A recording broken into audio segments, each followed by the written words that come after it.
Did you know that in Italian, minestrone means big soup? Yeah, it means just to take whatever you've got in your refrigerator or your CSA box or whatever and make soup out of it. And we're gonna make a soup. It's one of my favorite soups. It's called Big Mo Minestrone, and it's, well, the name was from one of my daughter's soccer teams when she was a little bitty. And it's perfect because it uses the harvest right from the end of summer to the beginning of fall. Fresh green beans, fresh corn, fresh basil. So it starts out by putting butter and olive oil in your pot, which I just did. And you could just use olive oil if you want, or you could just use butter if you want, but I kind of like the combination. And then of course I'm going to put some garlic in there. You got to have garlic. This is about 2 cloves of garlic. And also an onion. Most soups start out this way. And then my kind of base aromatic ingredients that are in most soups are carrots and celery. These are also very inexpensive ingredients. And 1 red potato. Nice.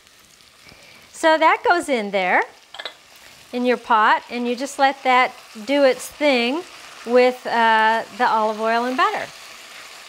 And the next thing that happens is I'm going to make the base of the soup. And the base of this soup is stock and diced tomatoes. The diced tomatoes that I'm using are fire roasted tomatoes, which add another level of flavor to this soup. And I have 4 cups of stock. Steve? Yeah, I got it. Hello? No, Bob, we're not interested in buying any real estate. Thank you. So I'm bringing this up to high, so it starts to simmer, which means, in French cooking, that means to make the pot smile. And I just want to say something about stock. Don't be shy about tasting your stock. You want to taste your stock. You want to check out how much salt is in it. And that way you know how much salt you should add to the soup or whatever dish you're making. And if it's a vegetable stock, you especially want to taste it because sometimes they add a lot of salt to the stock, or it's too thick and has too much flavor and it might overpower the rest of the soup. In that case, you want to dilute it down. But this is not a very salty stock, so I'm going to feel good about this amount of salt. Now this, as soon as it starts to simmer, you're going to cover it and just let it do its thing in there for 15-20 minutes. Hello?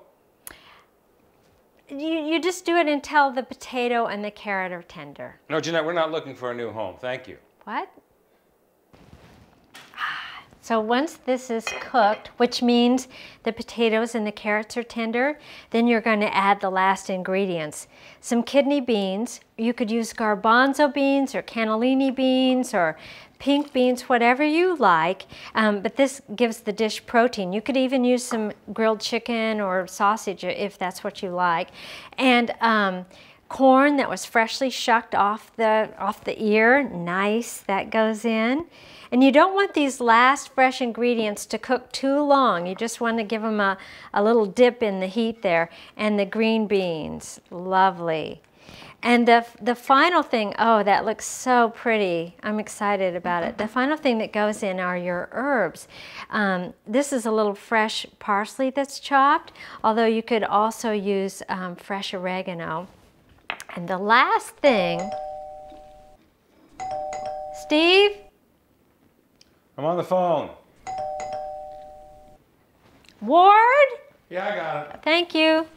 The last thing is fresh basil. You just want to cut that up Hello? right at the last minute here and put that in.